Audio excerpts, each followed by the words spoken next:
Hello students, welcome to official YouTube channel of Career Power triple S. तो students आज हम लोग बात करने वाले हैं, जैसा कि पिछले वीडियो में मैंने बताया था कि हम लोग अगले वीडियो में स्प्लिट एंड मर्ज कॉन्सेप्ट को देखेंगे। तो आइए जानते हैं ये स्प्लिट एंड मर्ज कॉन्सेप्ट क्या है। स्प्लिट एंड मर्ज, ठीक है। इसे करने से पहले कुछ छोटा छोटा चीज आपको बता दें, जैसे कि परसेंटेज, आपको छोटा छोटा परसेंटेज निकालने आना चाहिए। जैसे कि कुछ चीज आपको पता होना चाहिए, जैसे कि 50% का मतलब कितना होता है, 1/4 होता है ना। सॉरी 1/2 होता है। 25% का मतलब कितना होता है, 1/4 होता है। ये चीज पता होना चाहिए। स्पेशली ये 50% का बहुत यूज है। 50% मतलब हम लोग चीज को क्या कर देंगे, अगर हमको 50% निकालना है तो हम लोग डायरेक्ट क्या कर देंगे, आधा कर देंगे, ठीक है। जैसे कि मान लीजिए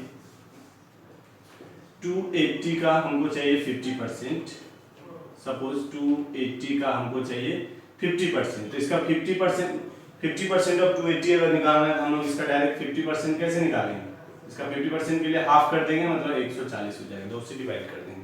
आया बात समझ में। और एक चीज याद रखना है आपको, जैसे मान लो 1870, ठीक है, 1870 है।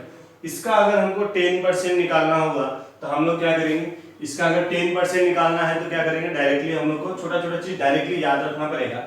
10%, ये तो पूरा वैल्यू है 1870, ये पूरा वैल्यू है टोटल, मतलब 100% वैल्यू है।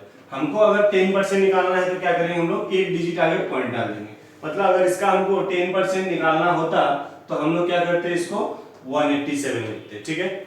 इसी तरह से अगर मान लो हमको इसका इस वैल्यू का 1% चाहिए, तो 1% है तो क्या करेंगे हम लोग, जैसे 100% के जगह पे हम लोग 10% जब किए तो क्या किए थे, एक डिजिट आगे पॉइंट डाले थे।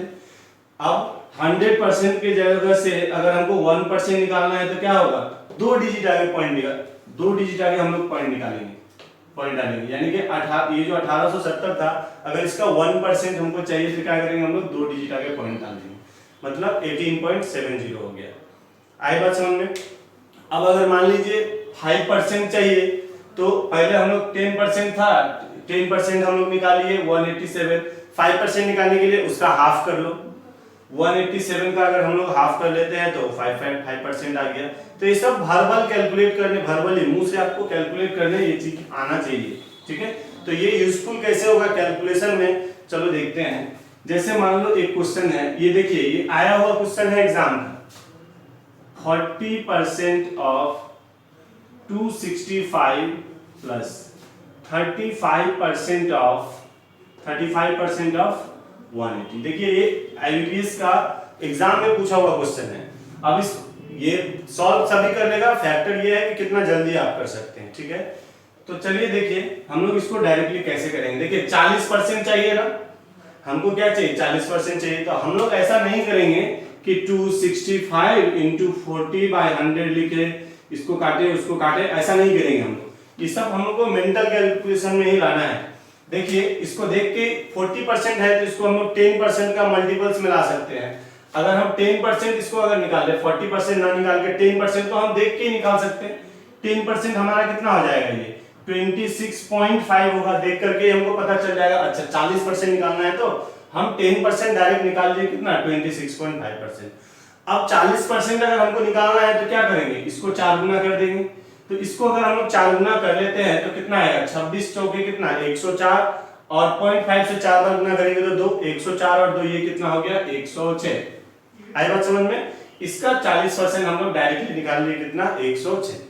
उसी तरह से अब 180 का 35% निकालना है, तो हम लोग 180 का 35% डायरेक्टली ऐसे नहीं सोचेंगे, हम लोग ऐसे सोचेंगे कि पहले 30% निकाल लेते हैं, फिर 5% निकाल लेंगे ऑफ 180। पहले सोच में ये आना चाहिए। उसके बाद अब 30% कैसे निकालेंगे, तो उसके लिए हम लोग पहले 10% आसानी से निकाल सकते हैं। तो देखिए 180 का अगर हम 10% निकालेंगे तो कितना होगा, एक संख्या आगे पॉइंट हो जाएगा, मतलब कितना हो जाएगा 18। एक डिजिट आगे पॉइंट हो जाएगा, मतलब 18। तो 10% अगर 18 तो 30% कितना हो जाएगा 54, ठीक है। और हमको पता है 10% अगर 18 है तो 5% कितना हो जाएगा 9। तो 54 और 9 कितना हो गया 63, तो ये हम लोग का कितना आ जाएगा 169। ठीक है, इस चीज को अभी समझाते समय हमको आपको समय लग रहा है, लेकिन इसको जब आप प्रैक्टिस में लाते हैं तो ये चीज आपका मेंटली ही आंसर आ जाएगा। ठीक है, जस्ट देख कर थोड़ा देर आप ध्यान से समझेंगे, ध्यान से देखेंगे तो देख कर ही आप ये 169 आसानी से ला सकते थे। आई बात समझ में? देखिए ये तेजी से कैसे होता, तो अब इसको हम लोग बिना कुछ लिखे डायरेक्ट आंसर निकाल के इसी चीज को करेंगे। ठीक है, हमको 40% चाहिए था तो हम पहले 10% निकाल लिए 26.5, फिर इसको 4 गुना कर दिए तो 40 हो जाएगा, मतलब ये हो गया 106। ठीक है ना, 26.5 को 4 गुना किए 106। उसी तरह से ये 180 का 35% है तो 10% 18, तो 30% कितना 18 थी 54, और 10% अगर है 18 तो 5% कितना होगा 9, तो 54 और 9 कितना हो गया 63, 63 को हम लोग जोड़ लिए कितना हो गया 169। आई बात समझ में? चलिए एक और क्वेश्चन देख लेंगे, उसके बाद इसको खत्म करेंगे हम लोग। उम्मीद करते हैं समझ में आ रहा होगा आप लोगों को। देखिए ये भी एक एग्जाम में पूछा हुआ क्वेश्चन है, 65% ऑफ 780 प्लस 78% ऑफ 650। ठीक है, चलिए अब इसको हम लोग निकालेंगे। ठीक है, देखिए ये बहुत अच्छा क्वेश्चन है। पहले 780 का 65% निकालना है और दूसरा 650 का 78% निकालना है। ठीक है, तो देखिए पहले हम लोग इस 780 का 65% निकालते हैं, तो इस 65% को हम लोग कैसे निकालेंगे, पहले 50%, फिर 10%, फिर 5% निकालेंगे, तो भी तो एक ही बात होगा ना, ऑफ 780। पहले सिर्फ इसका बात करते हैं, 65% हम डायरेक्ट निकालने नहीं जाकर के हम क्या करते हैं, पहले 50% निकालते हैं, 10% निकालते हैं और 5% निकालते हैं। ये सब चीज वो है जो हम लोग डायरेक्टली कर सकते हैं। तो देखिए 780 का 50% निकालेंगे, मतलब क्या करना है, आधा कर देना है, तो 780 का आधा कर दो कितना होगा, 2 दिया 6, 2 9 18 0। फिर 10% निकालना है, मतलब क्या करना है, एक जीरो हटा देना है लास्ट से, एक जीरो के आगे पॉइंट होगा, मतलब 78। फिर 5% चाहिए, तो 5% के लिए क्या करना है, 10% का आधा कर दो, मतलब 78 का आधा कर दो 39। अब जैसा कि हम बताए थे कि आपको तेजी से जोड़ना आना चाहिए, तेजी से जोड़ना आना चाहिए, तो तेजी से चलिए जोड़ लीजिए। इसका कितना होगा 9 और 8 17 का 7, हाथ में 1, 9 1 10, 7 17 3 20 का 0, हाथ में 2 2 और 3 कितना हो गया हम लोग का ये 5। ठीक है, तो ये कैलकुलेट करके कितना आ गया 507। ठीक है, उसी तरह से जो स्टूडेंट नहीं जानते हैं होंगे वो फिर से इसको भी वैसे ही कैलकुलेट करेंगे, 650 का 78% निकाल के कैलकुलेट करेंगे।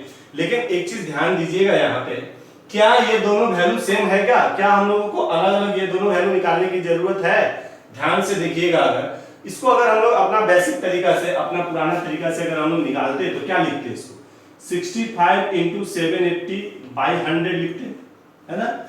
इसको क्या लिखते, 78 इंटू 650 बाई 100 लिखते, ऐसे ही तो लिखते हैं ना। तो देखिए ये जीरो कट गया, ये जीरो भी कट गया, तो अल्टीमेटली देखिए ये दोनों तो एक ही फिगर था ना, 65 इंटू 78 बाई 10, 65 इंटू 78 बाई 10, एक ही वैल्यू है कि नहीं है? देखिए इसका जगह बदल गया है, नंबर का जगह बदल गया है, लेकिन एक्चुअली कैलकुलेशन में वैल्यू तो सेम रहेगा। तो एग्जाम में इस टाइप का वैल्यू अगर दिया रहे तो हम लोग को एक बार नजर दौड़ा लेना है कि कहीं सेम वैल्यू तो नहीं है। क्योंकि देखिए जो अगर हम 780 का 65% निकाले या 78% ऑफ 650 निकाले, बात तो एक ही है ना। क्योंकि हम लोग जब कैलकुलेट करेंगे तो न्यूमेरल्स तो वही आएगा, नंबर सब तो हम लोग को वही चीज मिलेगा कि नहीं मिलेगा। तो हम लोग दोबारा इस पार्ट को दो बार कैलकुलेट नहीं करते, हम लोगों का एक बार कैलकुलेट करके कितना आया, ये वैल्यू आ गया 507, तो ये भी 507 होगा, तो 507 को 2 से हम लोग गुना कर दिए, कितना आ गया ये 1014 आ गया। तो हम लोग का आंसर कितना हो गया 1014 हो गया। आई बात समझ में? ये ऊपर का ये मल्टीप्लिकेशन अगर सेम हो रहा है, मल्टीप्लाई करने के बाद अगर वैल्यू सेम हो रहा है तो अल्टीमेटली परसेंटेज निकालने के बाद भी वैल्यू भी हम लोगों का सेम ही होगा। तो हम लोगों को क्या ध्यान रखना है, ध्यान क्या रखना है कि स्प्लिट जो करना है वो आसानी से उसको तोड़ लेना है, जोड़ते समय हम लोगों को तेजी रखना है, तेजी बनाए रखना है। और अगर ऐसा केस भी हो जाता है जैसे कि एक ही चीज बात को दूसरे तरह से घुमा करके लिख दिया गया है, तो ये सब चीज का ध्यान रखना है ताकि हम लोगों को कैलकुलेशन कम से कम करना पड़े। ठीक है, तो ये था हम लोगों का स्प्लिट एंड मर्ज कॉन्सेप्ट। इसको आप लोग प्रैक्टिकल लाइफ में इसको अप्लाई कीजिएगा। जब तक अप्लाई नहीं करेंगे तब तक आप समझ नहीं पाएंगे कि इसका क्या फायदा है। आई बात समझ में? तो मिलेंगे अगले वीडियो में, आज के लिए इतना ही रखते हैं। Thank you.